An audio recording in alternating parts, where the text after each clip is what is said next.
paling penting itu cara kerjanya. Supaya apa? Supaya jenengan tahu terapan yang tepat untuk teknik-teknik yang jenengan pelajari, baik itu RAS maupun bioflok, itu menjadi tepat penerapannya. Caranya yang pertama gimana?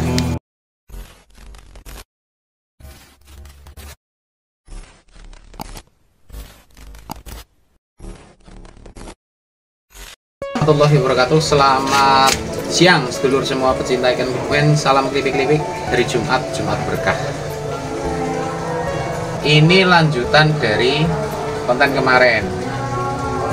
Jenengan mau pakai sistem bioflok maupun sistem RAS, yang harus jenengan ketahui itu cara kerjanya.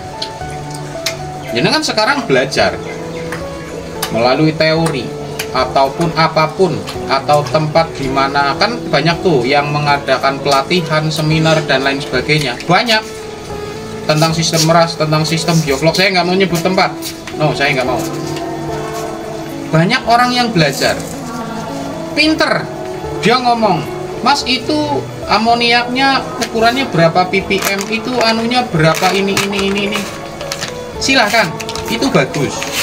Tapi yang harus jenengan ketahui sistem cara kerja dari teknik yang jenengan pelajari. Karena seperti ini saya analogikan sederhana. Contoh, kita punya otak, manusia punya otak. Kita bisa berpikir. Pertanyaannya, tahu nggak cara kerja otak? Kita bisa memperbaiki kendaraan, motor. Kita bisa menaiki kendaraan itu. Pertanyaannya, tahu nggak cara kerjanya? Kenapa motor ini bisa disebut 2 tak, ini kemudian motor ini bisa disebut 4 tak? Itu kan cara kerja. Yang paling penting itu cara kerjanya. Supaya apa? Supaya jenengan tahu terapan yang tepat untuk teknik-teknik yang jenengan pelajari, baik itu RAS maupun bioflok, itu menjadi tepat penerapannya. Caranya yang pertama gimana? Ketahui dulu karakter air di tempat panjenengan. Karakternya seperti apa? Sudah berulang kali saya omongkan, air di tempat saya itu tidak bisa memakai sistem bioflok. Kenapa nggak bisa? Dasar tanah atau tanah di tempat saya itu cadas putih. Unsur haranya 0. Unsur hara 0 itu bagaimana? Jadi air dari sumber langsung itu bisa diminum tanpa dimasak, karena bakterinya nggak ada. Nah, sedangkan sistem bioflok ini butuh bakteri yang namanya lactobacillus.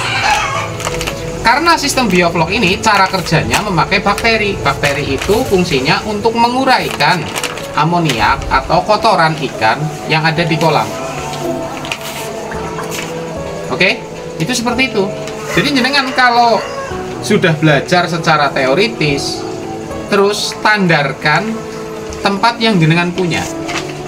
Ada kemarin yang bilang 1x2, kolam 1x2 bisa, tapi nggak untung.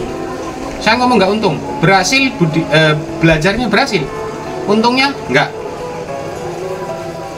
untung. Terus kemudian dengan sistem RAS, kalau ini pakai sistem RAS bisa, tetapi harus ada unsur-unsur di dalam chambernya atau dalam saringannya yang harus dikurangi. Contoh, ini unsur haranya 0, berarti nggak usah pakai batu gamping atau batu kapur yang putih, nggak perlu.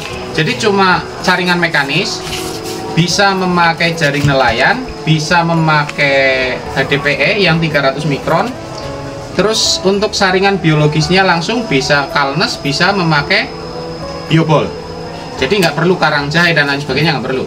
Kalau air di seperti ini, itu seperti itu. Nah, siapa mas guru kita untuk mengetahui sistem itu tepat apa enggak? Ya ikan. Makanya belajar budidaya ikan, khususnya ikan nila, itu jenengan harus rugi dulu. Kalau nggak rugi dulu, jenengan nggak bakal tahu terapan yang tepat itu seperti apa. Nggak bakal tahu. Nah, tapi modalnya pas-pasan. Oke, kalau ngomong modal pas-pasan, gini. Ikan nila ini kan bisa beranak. Nah, cari indukan atau bibitan yang unggul. Saya rasa di dalam budidaya, walaupun jenengan bilang gagal, itu tetap ada hidupnya lah. Ora ketang ya, nggak ketang, apa ya? Walaupun 1 ekor atau 2 ekor, insya Allah ada hidupnya. Nggak 100%, saya yakin. Matinya nggak 100%.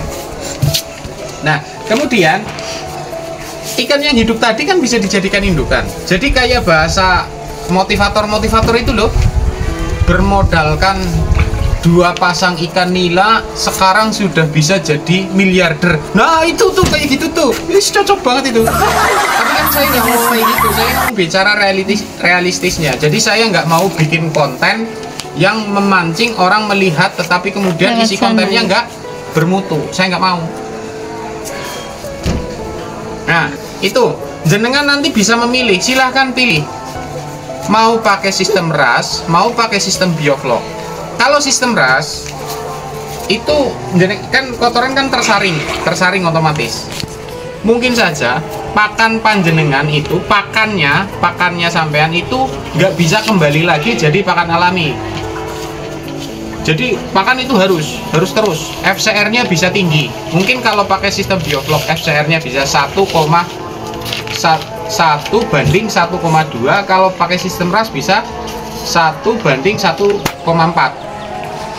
Jadi lebih tinggi FCR-nya. Tapi irit di penggantian air. Kalau sistem bioflok tetap ganti air walaupun nggak banyak, tetapi judulnya tetap ganti air. Itu. Jadi ada keunggulan, ada kekurangan masing-masing. Silahkan jenengan nanti pilih sendiri. Terus gini,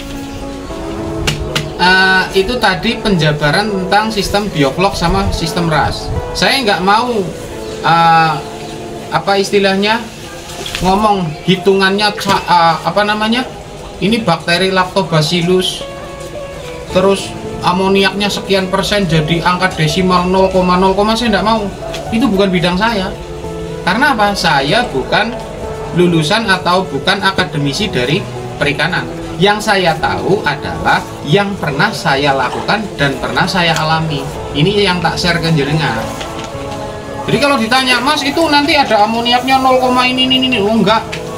Contoh pemberian lactobacillus, pemberian bakteri starter pada bioflok, itu di setiap produk bakteri starter, saya nggak mau sebut merek, itu ada aturannya. Jadi untuk sekian meter kubik, sekian mililiter atau apa, itu ada aturannya semua. Di situ ikuti saja aturan itu. Loh Mas nanti nggak tepat, ya enggak lah, pabrik yang bikin itu kan sudah tahu. Yang penting intinya jenengan itu belajarnya kemana? Ke ikannya setelah jenengan menguasai teorinya. Itu seperti itu. Jadi gini, saya modelnya menganalogikan secara sederhana biar jenengan itu enggak jelimet. Kadang-kadang teori itu jelimet, makanya saya menganalogikan sederhana.